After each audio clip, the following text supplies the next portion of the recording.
Bem-vindos ao Magos CX. Hoje quem vai contar um pouquinho das mágicas que já fez o nosso setor é a Márcia Pesuto, ela é executiva de CX, é mentora, apaixonada por gente, entusiasmada com novas tecnologias e dançarina multidisciplinar. Esse é o que inventei, mas é que você gosta de todos os tipos de dança. Márcia, muito obrigado por aceitar o convite. Se você puder contar em 30 segundos, aliás, antes disso, queria muito agradecer a Mariana Hatz por ter apresentado a gente e ter te colocado aqui para ser entrevistada. Então, se você quiser contar um pouquinho em 30 segundos, assim, brevemente sua carreira, depois a gente explora um pouco mais os detalhes. Legal. Bom, obrigada pelo convite, Matheus. Mari, obrigada por fazer essa ponte. Prazer estar aqui, né, com a nossa turma de CX. Eu trabalho nessa área há mais de 20 anos, então tenho uma bela jornada aí em diversos segmentos, empresas nacionais e multinacionais. E sempre focado nessa parte de experiência mesmo, né? Tanto já trabalhei em seguros, varejo, meios de pagamento, e por último agora na saúde. Perfeito. Como é que foi o começo, assim? Porque se hoje ainda é uma coisa meio nova, ainda que as pessoas não conhecem, conhecem muito mais, mas não é tão difundido assim, há 20 anos atrás não era nada. Como é que você deu o gatilho na sua carreira e depois como é que você caiu nessa área de experiência? A minha escola, acho que como muitos aqui, eu comecei na parte de atendimento, né? Então, sempre na área de marketing, fiz turismo, né? Graduação, depois migrei para pós-graduação em marketing de serviços. Tá bom. E aí, em marketing de serviços que eu descobri a minha paixão por essa parte de experiência do cliente. No passar dos anos, os nomes eles vão mudando, né? Antigamente falava-se muito de Customer Relationship Management, que a gente até conversou antes, Sim.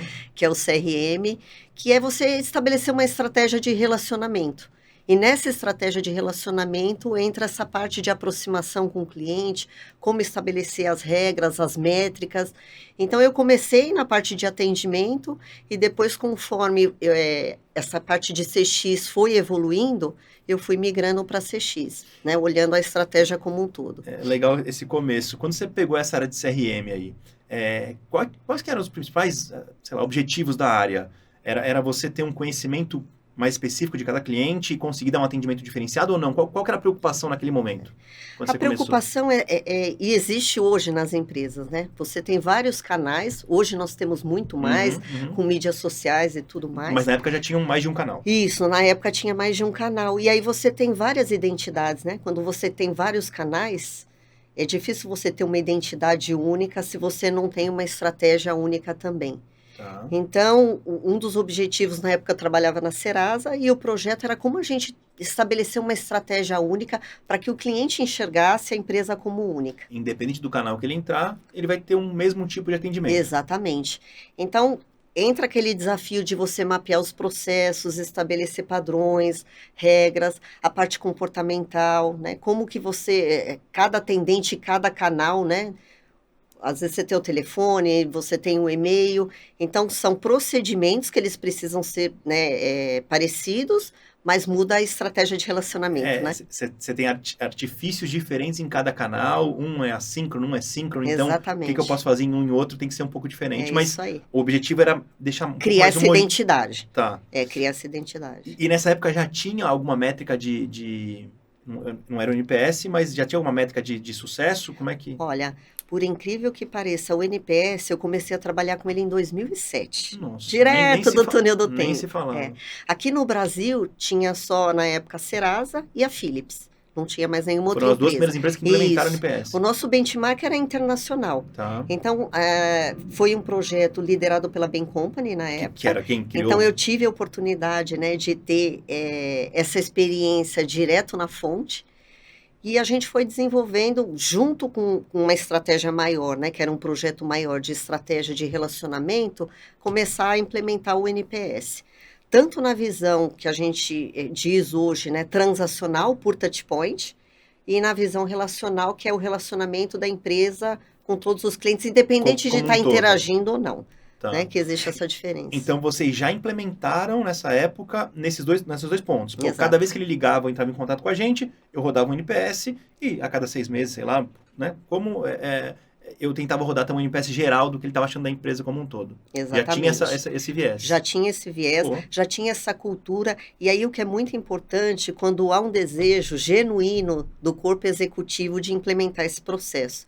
Então lá eu já aprendi que realmente quando você tem uma cultura forte, focada em experiência, né, e é liderada, e você tem esse patrocínio, é um projeto que ele avança e pega a empresa inteira, né?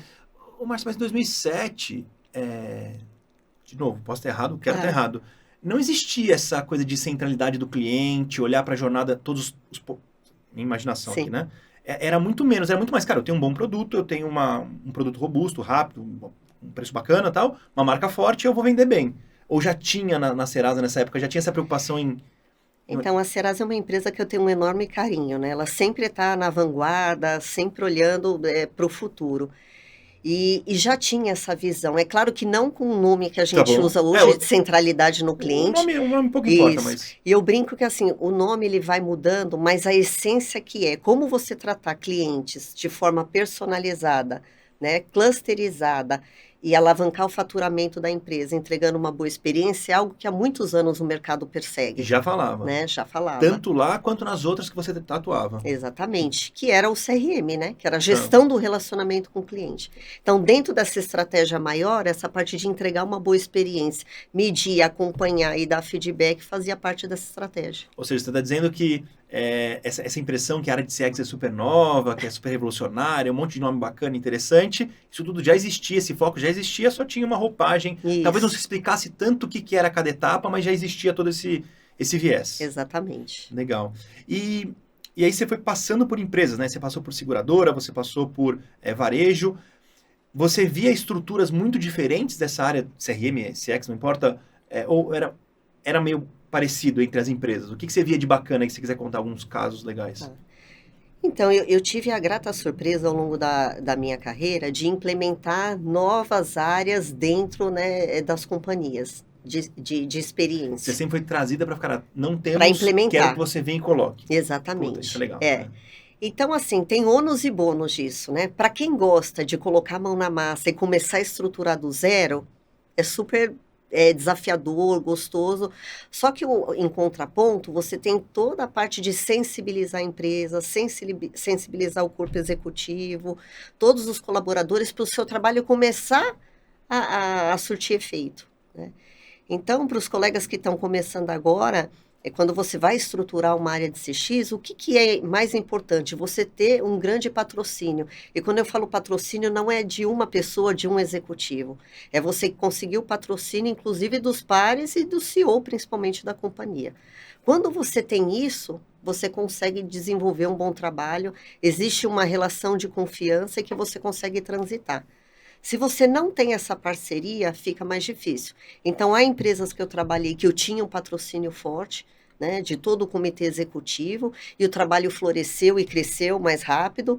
Em outras, patinei um pouquinho mais porque não tinha esse consenso, esse acordo, vamos dizer assim, né? Entendi. Eu entrevistei o Denilson, que é do iFood, apesar de ser uma área um pouco diferente, que é a VOC, né, Voice of Customer, ele disse uma coisa muito parecida. Ele falou, Matheus, falei, como é que é o processo do VOC? Eu não conhecia direito. Falei, como é que é o processo? Como é que funciona? Ele falou, cara, o primeiro passo não tem nada a ver com VOC.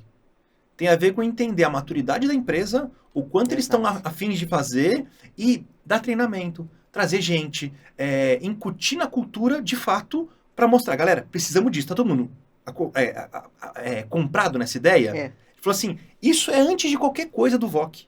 Então, acho que é muito parecido nesse é ponto isso que você está aí. contando, que se a galera não abraçar e não tiver com esse viés, a coisa não vai andar. Exatamente. É a parte mais desafiadora, eu diria, né? Que é você, de fato, sensibilizar todo mundo com esse mindset. E pode demorar meses, anos, Anos. não tem receita de bolo. Talvez você fale, poxa, Márcia, você passou por todas essas empresas, então agora é fácil implementar uma área de CX. Não, porque o desafio é isso, não dá para copiar e colar, né? O que você implementou em uma, você coloca na outra.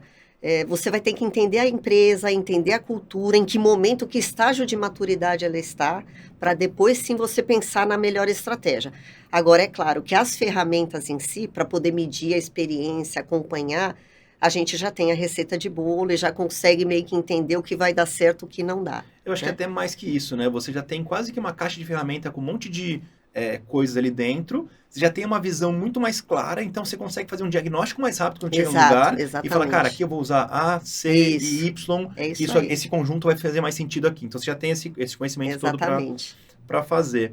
É, e aí, vamos tentar um pouquinho contar o que você achava muito bacana de algumas estruturas, que você puder falar, como é que era a estrutura na época daquela empresa, e o que você achava legal daquela estrutura, se você puder contar de cada uma. Legal. Então, tem algumas empresas que geralmente a gente começa... algumas coisas que eu fui aprendendo ao longo do tempo, né? O ideal é sempre começar pela jornada do cliente, né? Em alguns momentos, em algumas empresas, eu fui ali, quando eu ainda estava, né, desenvolvendo essa expertise, só estabelecendo touch points e medindo a experiência. Através de NPS, CSAT, na época nem tinha SES, mas hoje com SES. Então, eu acho que esse é um aprendizado que eu trago. Primeira coisa, não tem como a gente começar a trabalhar sem olhar essa jornada. Você olha a jornada, desculpa, você olha a jornada desde da comunicação, do marketing, até o atendimento ao cliente? Todos os pontos de contato com a marca, com a empresa, você olha tudo, você vai mapear inteira. Tá. Primeira coisa é você entender como que ocorre esse relacionamento dentro da empresa, né? Quais são as etapas? E eu sempre reforço também que a gente tem que tomar cuidado para não se enganar e confundir mapeamento da jornada com mapeamento do processo. O mapeamento da jornada é como o cliente enxerga a gente, as etapas que ele persegue, o que ele faz, o que ele fala, direto da fonte, a vida como ela é. O Weber que veio aqui, ele falou, Matheus, é jornada do cliente. Então eu quero olhar para o cliente, a jornada dele, não é a empresa por enquanto, que é o processo que você comentou. Aí, legal.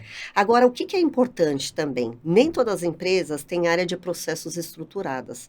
Então, às vezes, a gente tem que lançar mão também, junto com o time de CX, ter uma parte do time olhando para o processo. Por quê? Quando você cruza a jornada com o processo, você entende onde estão os gargalos. Porque, geralmente, os pontos de atrito é por processos mal definidos, né?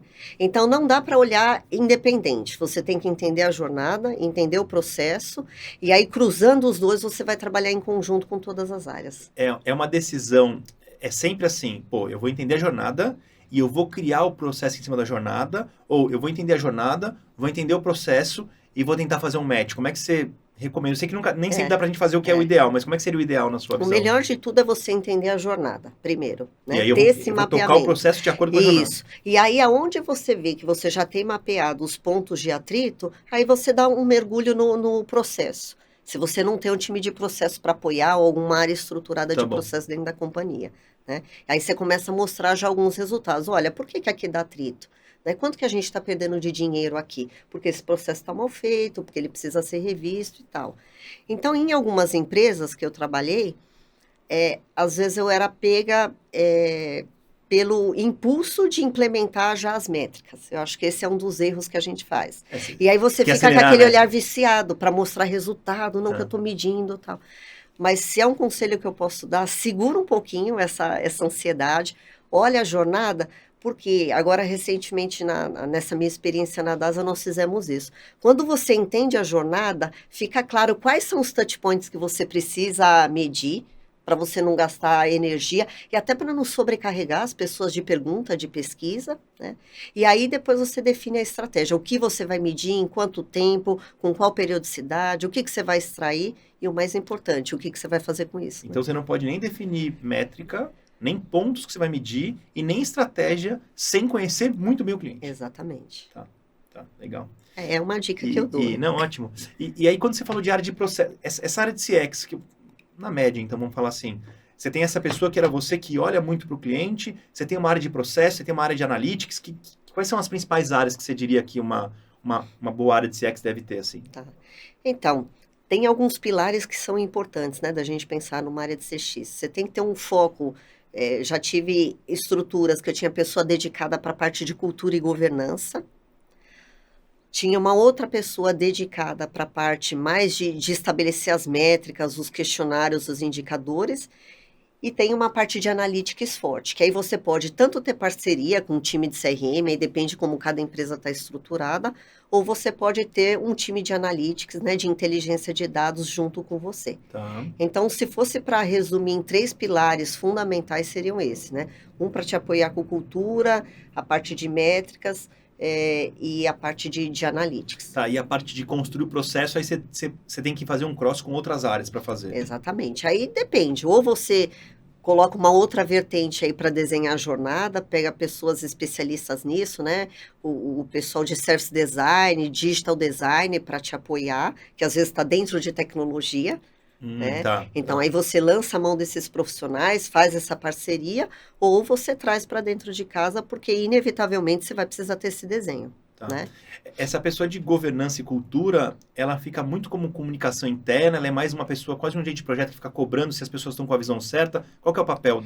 Ó, de cultura e governança, basicamente o que a gente está falando é como sensibilizar todos os níveis da hierarquia. Então, a gente desenvolveu um programa de experiência mesmo, né? Quer dizer, como que eu vou sensibilizar o colaborador? Como que eu vou, quais as ações que eu vou ter ao longo do ano para sensibilizar os clientes, Ela sempre está lá dando, né? dando aquela Como cutucada. que eu vou fazer a gestão dos comitês de experiência? Vou trazer cliente de fora? Não vou? Vou fazer um conselho de clientes? Quais são os drivers, os inputs que vão sair disso? Os reports que a gente vai fazer no nível executivo? Então, essa pessoa ela vai olhar para toda essa parte de governança e cultura. Legal, legal. Tá. Você comentou sobre o SES. Você falou em NPS, que todo mundo acho que conhece. A CSAT, que é o do 1 a 5, que é um pouco da nota do Uber ali. O que que é o SES? Como é que mede? Qual que é a metodologia por trás dele? Bom, acho que é legal a gente sempre esclarecer, por mais que há um conhecimento do NPS, mas há um conhecimento que às vezes é um pouco distorcido. Então, por Perfeito. exemplo, quando eu entrei na DASA, era medido o NPS transacional com a pergunta do relacional. Vou explicar, né? Então, quando a gente vai medir o NPS relacional, a gente está avaliando o quê? O comportamento da marca com os clientes. Tá bom. Então, não tem problema se esse cliente interagiu comigo ou não. Eu pego uma fotografia, uma periodicidade X da base de clientes e pergunto se ele recomenda ou não, que tipo de... Aí posso aproveitar para avaliar se ele está usando a concorrência ou não, o que que ele acha da concorrência ou não. É você usar o NPS relacional de uma forma mais estratégica. Tá bom. E esse NPS relacional que eu posso ter a minha comparação com o mercado. Eu posso, sendo da saúde, me comparar com o Nubank, com o iFood, por quê? É a marca com os clientes. Tá bom. Tá? Esse Esse é o comparativo. Eu consigo equalizar para todo mundo. Exatamente. Quando eu vou no transacional, aí eu estou indo nos touch points. Então, a fotografia que eu tenho das transações, das interações dos clientes com a empresa que eu trabalho, né? Então, esse eu não posso comparar. Por quê? É ao longo da jornada que ele está avaliando como que está a experiência dele. Então, no NPS é muito legal, eu sempre nos benchmarks, né, com os colegas aí da área, a gente discute muito sobre isso.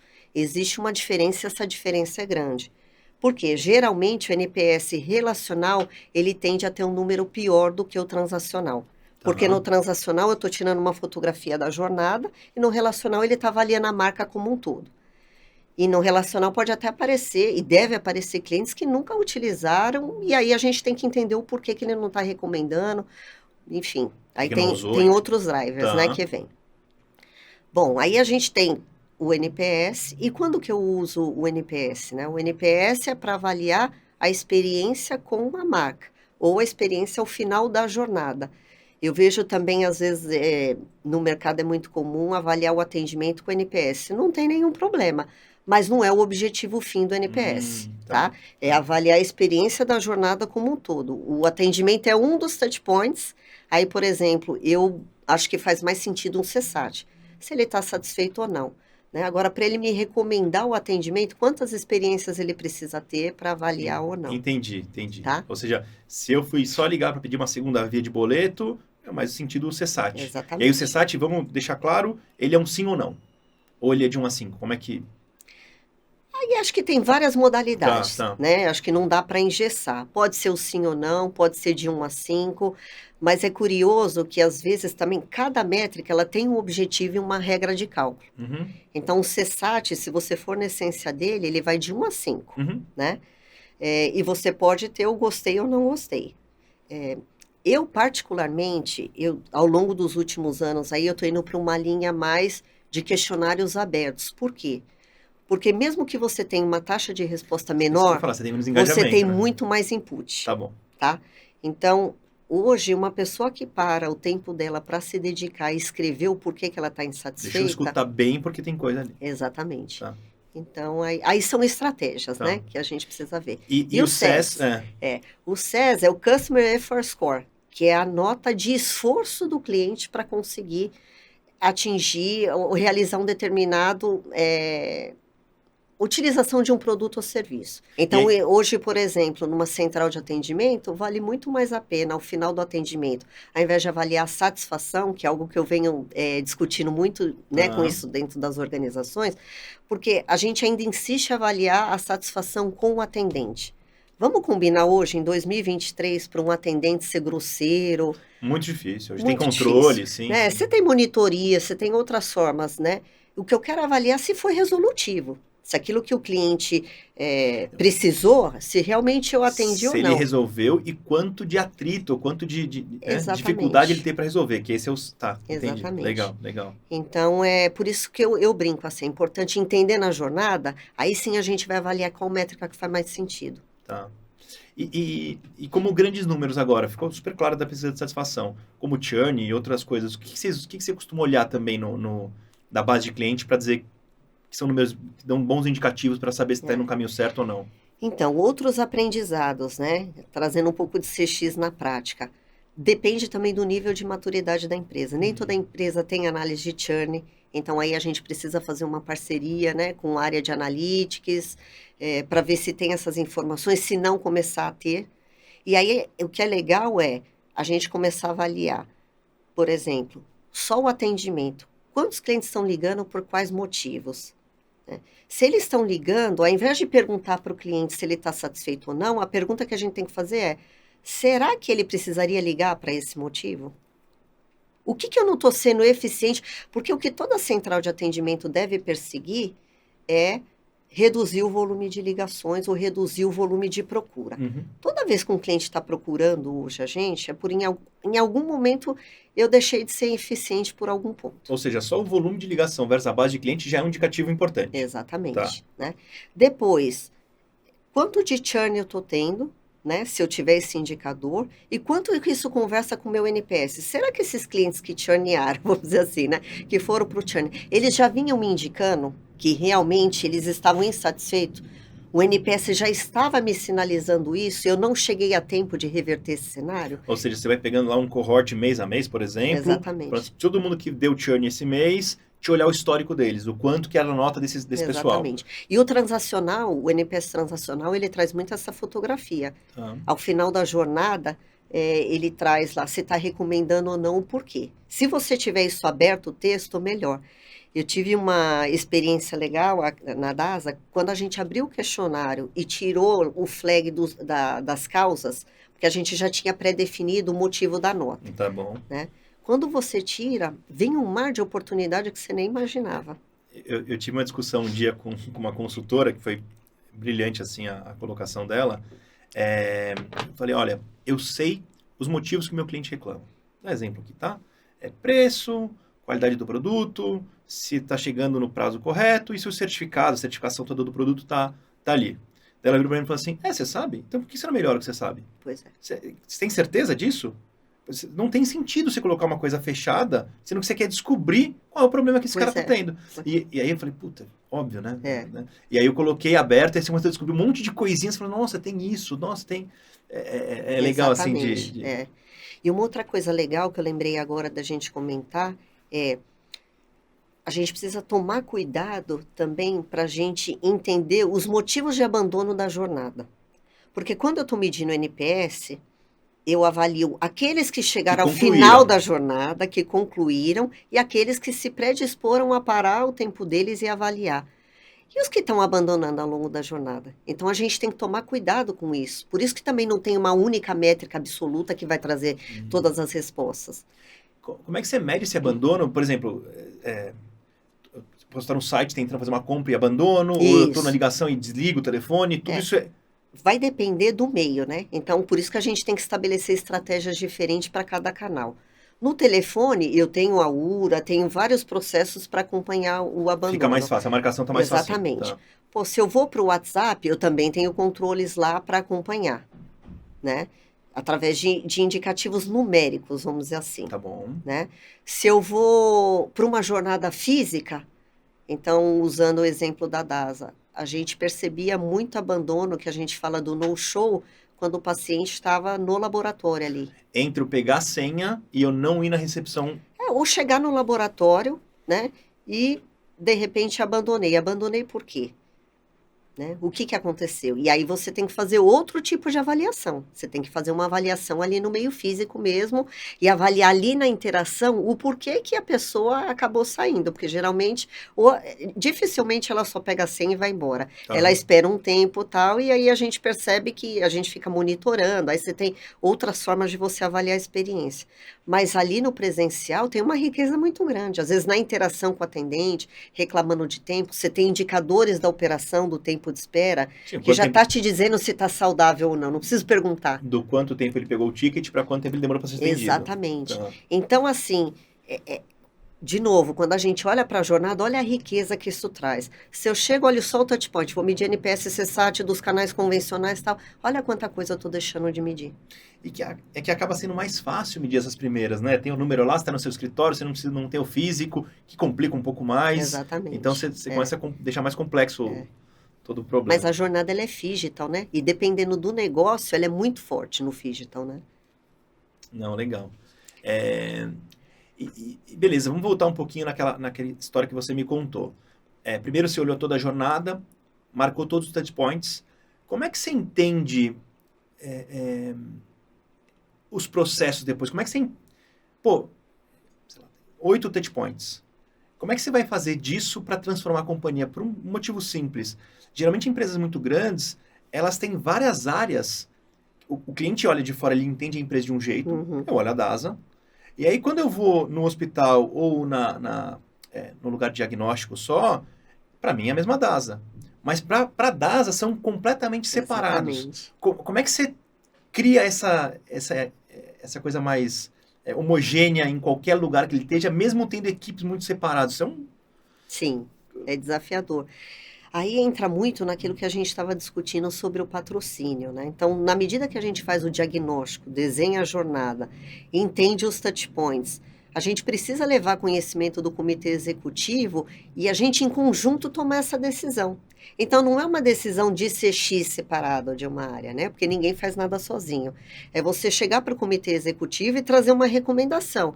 Olha, de acordo com o mapeamento de tudo que a gente fez, embasar bastante, né, a análise e falou, olha, a gente entende que o melhor caminho é a gente priorizar esses touchpoints aqui. Tá bom. Tá todo mundo de acordo? Sim. Esse sim está de acordo, a gente também estabelece depois uma regra de acompanhamento para dar visibilidade da evolução desse projeto.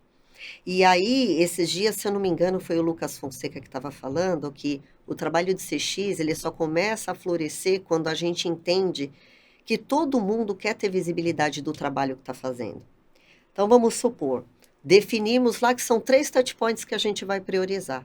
Esses 3 touchpoints, não vai a Márcia todo mês reportar lá para o comitê executivo como está. A ideia é trazer as pessoas que estão liderando esses projetos junto com a gente, contar o que está acontecendo em termos de transformação dentro da empresa. Ou seja, não é a área de CX sempre puxando e arrastando todo mundo. Exatamente. É a área de CX ajudando a área de processo, a área de marketing, não importa, a área de produto, a levar. Falar assim, ó, agora eu vou te colocar ali para você falar. Exatamente. E aí você cria esse compromisso e as pessoas percebem que aquilo é importante para elas, dá visibilidade para elas como pessoa física e, ao mesmo tempo, dentro do projeto. Então, são aprendizados que a gente vai tendo ao longo dos anos que vai mostrando que não adianta, não é uma área que vai fazer a diferença. Né? Você dá visibilidade para todo mundo e no fundo, a gente fica como orquestrador.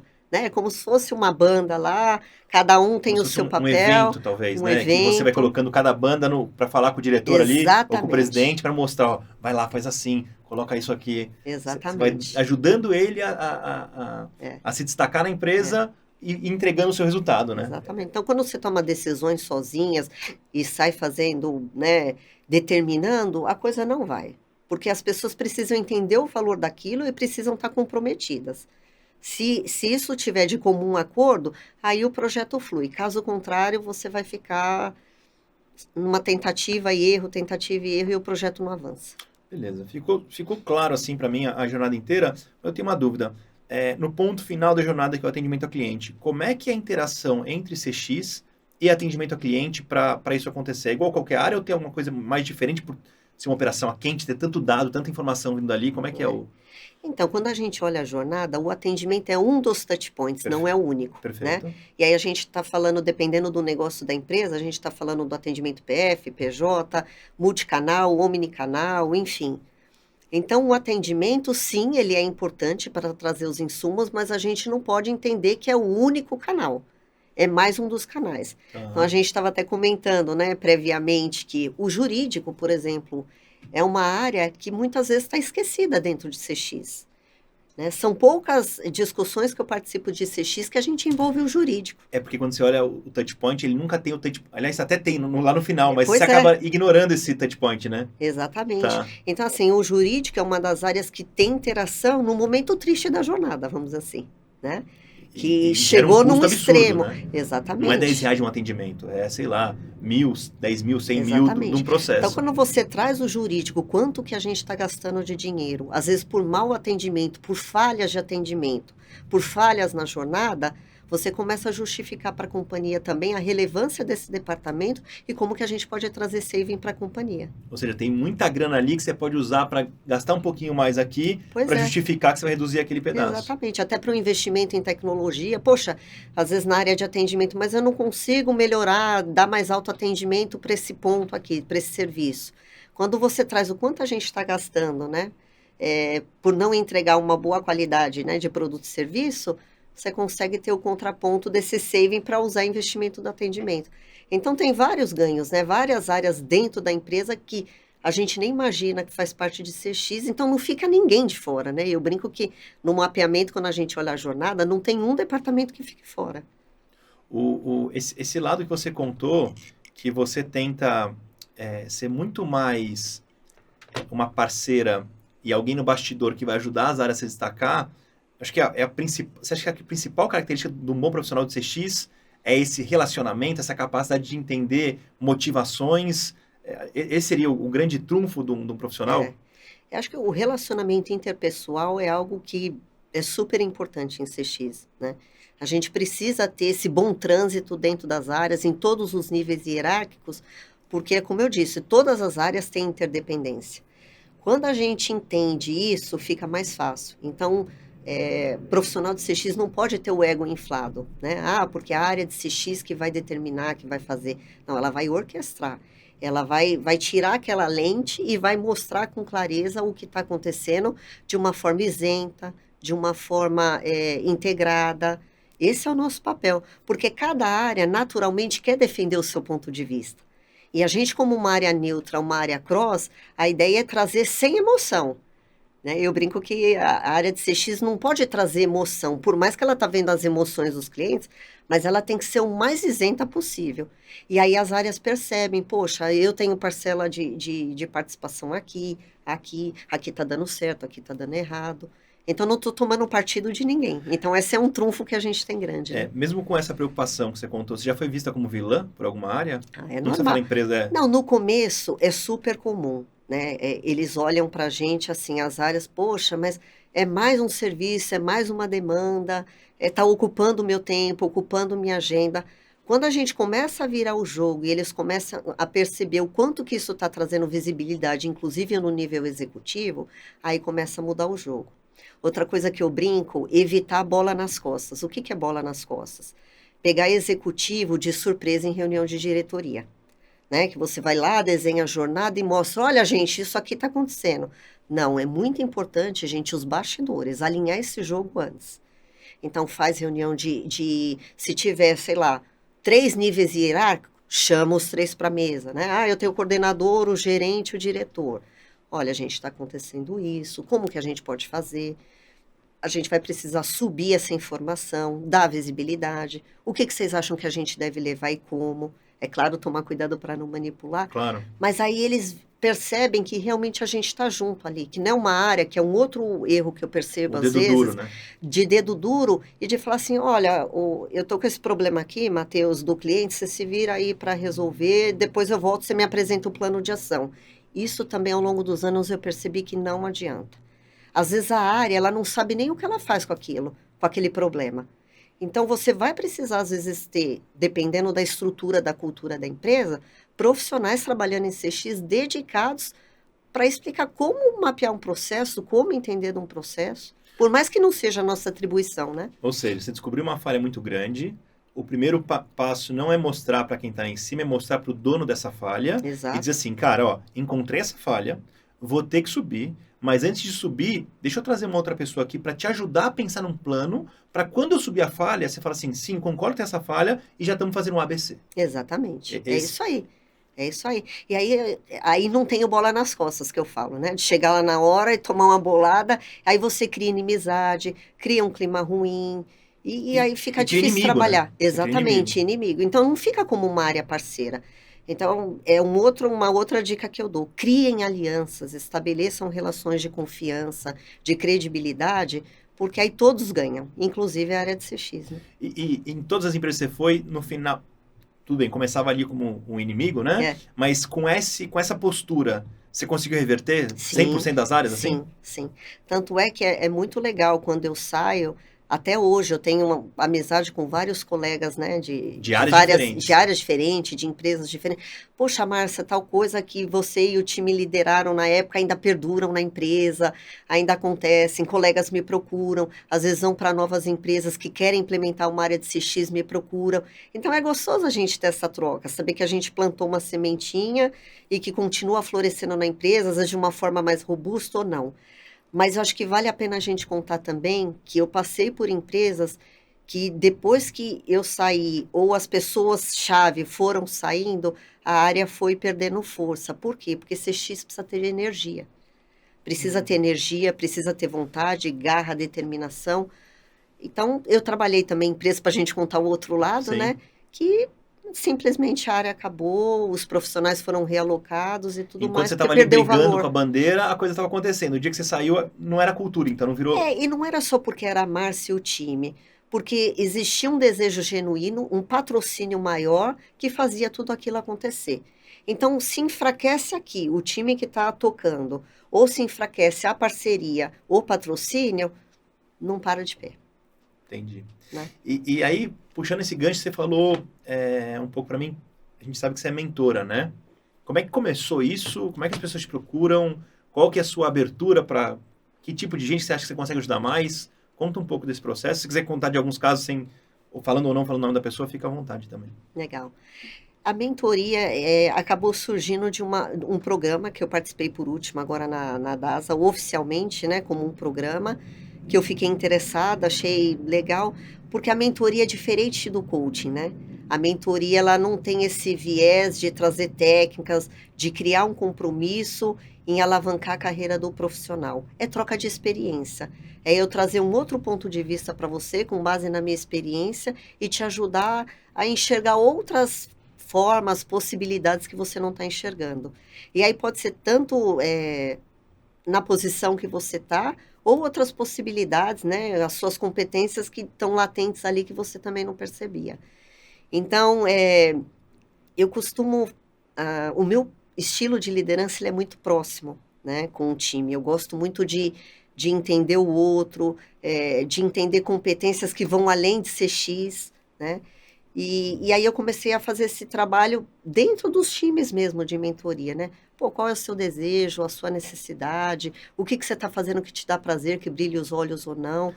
Mas você fazia com o seu time Eu ou com comecei a outras... fazer com o meu time, Tá. né? Aí, naturalmente, eu comecei a ser procurada por alguns colegas, porque eu entrei nesse programa de mentoria dentro da Tá. empresa, de mentoria Uhum. interna. Então, eu me especializei um pouco, né? E aí, eu comecei a ser procurada por alguns colegas, até com mais tempo de experiência do que eu, que me chamou a atenção, e outros mais jovens, né? Tanto na área de CX, como em outras áreas, para conhecer o que faz CX.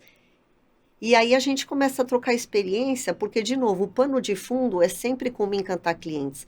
Então, eu já fiz mentoria com pessoas da área comercial, né, que queria entender como que poderia ter um approach diferente com o cliente, como poderia melhorar a sua abordagem comercial. E aí eu não tenho a técnica, né? Nunca fui de área Tá. comercial, mas você começa a trazer um pouco da mentalidade, do mindset Da de visão do CX. cliente. Exatamente. E aí é legal você ver rendendo esses frutos, né? Do profissional ir lá e começar a entender um pouco de comportamento de cliente, começar a aplicar e falar que deu resultado. Então, geralmente são mentorias curtas, e conforme a pessoa sente a necessidade, ela te procura. É algo natural que vai acontecendo, sabe? Não é uma coisa, um programa com 10, Não, né? não. Vamos fazer uma reunião hoje, a gente faz essa mentoria, a gente troca um pouco, até para você é bacana que você comece a conhecer o problema Super. do comercial que você não conhecia tão bem, talvez. Vão Exatamente. trazendo, e aí, pô, se precisar uma outra reunião, eu te puxo e a gente conversa. Exatamente. Tiveram casos também de profissionais que estavam na área de experiência e design e não estavam satisfeitos com aquilo que estavam fazendo, e aí a gente voltou um pouco no tempo, nas habilidades, nas atitudes, e repensamos outras estratégias de atuação dentro da companhia, de ver o que a área de inovação está fazendo, para ampliar um pouco o conhecimento. Então, é essa troca de experiência que é gostosa, Ou né? seja, até um pouco de carreira também ali. Por Também mais um que pouco você de carreira. não esteja prometendo dar uma alavancada na pessoa, ela te busca para falar, cara, não estou satisfeito com a minha carreira, o que você É acha? isso aí. Eu sou assim, assim, o que você É. entende? É uma visão, quando você tem uma visão mais ampla e uma carreira tão sólida que nem a sua, eu acho que ajuda É bem, né? gostoso essa troca. E a gente aprende muito, né? Muito, é uma troca muito boa, assim. Boa, boa. E é, você passou por setores tanto muito regulados e pouco regulados. Então, o varejo ali é super pouco regulado e talvez, acho que seguradora deve ser o mais regulado, né? É. É, daqui para frente, o que você está buscando assim na carreira? O que você acha que te interessa mais, que te brilha mais os olhos, assim? Então, por exemplo, o que eu busco hoje, que eu tenho pensado bastante, são empresas que genuinamente tenham esse interesse em explorar mais essa parte de experiência. E acho que independente do segmento. Tá bom. O bom da carreira de CX é que ela é meio que coringa, né? Eu falo que muda o pano de fundo, que é o negócio, o Uhum, ramo de uhum. atividade, mas o desejo é sempre o mesmo, né? Sempre o cliente. Então, mas assim, empresas que de fato queiram fazer essa transformação, porque geralmente o que acontece, quando a gente começa a mostrar a jornada e a vida como ela é, às vezes é dolorosa essa realidade, né? Às vezes é algo que todo mundo sabe, mas nunca foi tão bem organizado e mostrado, Nunca foi exposto daquela forma. nunca ficou tão explícito. Sim, sim. E aí, às vezes, a dificuldade é o quanto eu, empresa, eu falo eu, empresa, se os Uhum, uhum, profissionais que uhum. estão ali dentro estão dispostos a fazer essa transformação. Então, é algo que a gente discute muito isso nos fóruns de CX, o quanto as empresas genuinamente querem se transformar, Ou né? seja, o mais importante é isso, então, no final das contas, é ter um time engajado em fazer essa transformação e estar Exatamente. disposto a mostrar a E ter ferida. muito patrocínio, né, Tá, do tá, corpo executivo a fim de fazer essa mudança, né? legal. Para concluir, que eventos você participa, fóruns, como você comentou, encontros, quem que você tem como referência? Conta um pouquinho desse outro lado aí do Tá. mundo do CX. Então, tem o clube de CX, né, que a gente participa, que tem um grupo de líderes com foco mais em inovação. A gente se encontra uma vez por mês para discutir tendências, enfim, o que está acontecendo no mercado, não necessariamente olhando só para CX, mas como que a gente lança a mão dessas inovações para poder melhorar a experiência. Como é que você se Acho que isso é aproveita disso? importante, Tá. né? A gente está conectado, não só ficar no mundinho de CX, porque, de novo, é uma área multidisciplinar, né? Então, a gente tem que estar olhando o que está por exemplo, inteligência artificial, agora que está falando Uhum. muito, né? Como que a gente usa isso quando a gente está olhando a jornada? Na DAS a gente fez um trabalho gigante que é trazer toda a parte de inteligência para a pesquisa. Como eu comentei com você, a gente deixou os campos abertos da pesquisa e aí fica impossível você tabular na mão. A gente está falando de 1 milhão de respostas por mês, né? Você não consegue dar conta.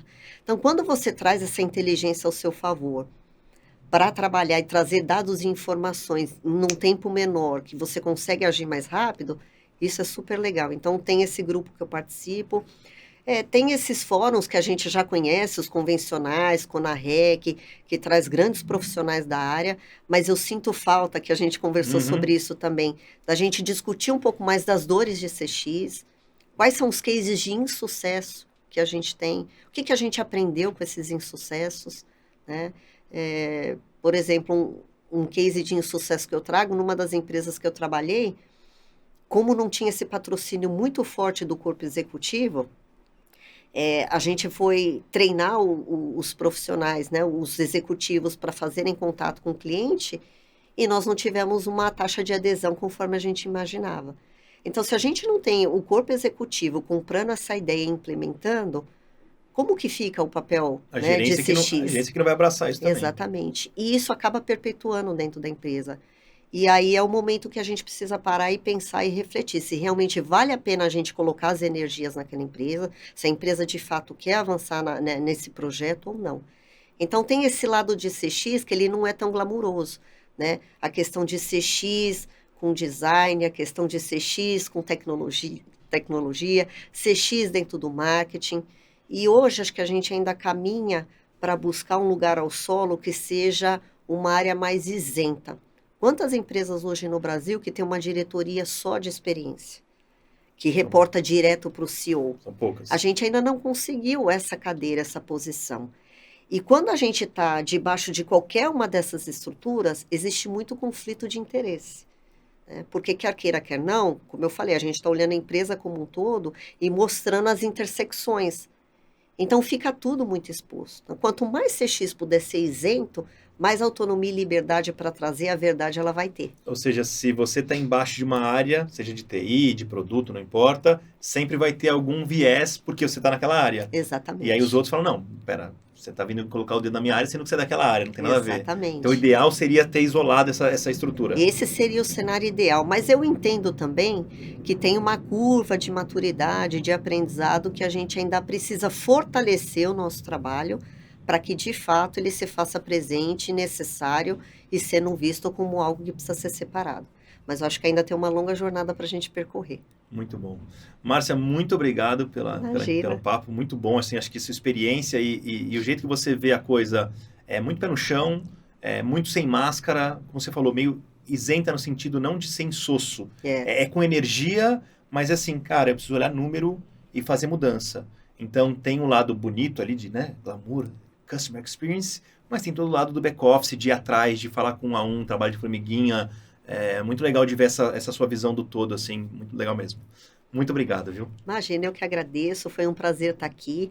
Fico à disposição com os colegas também para a gente trocar mais figurinhas, estar presente aí nos fóruns e bora fazer história aí e levar a CX para um outro patamar que ele merece. É isso aí, muito bom. Obrigado. Obrigada.